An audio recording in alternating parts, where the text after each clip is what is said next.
members who are conducting this meeting today and the invitees like parents of the kids. Myself, I am Santosh Kumar Pola. I am the father of two kids like Akshara and Akriti who are studying in this school. And I would like to thank the Quest team who made this wonderful meeting. And we at least we are, as a parents, we understand what they are trying to be like.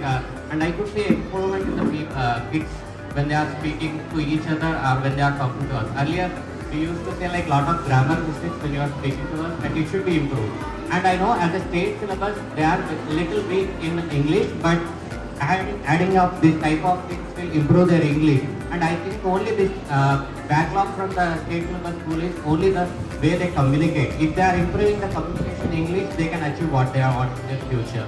And I think the management is doing that part, and I am thankful to the management who are taking care of this point, whichever the parents are giving the feedback.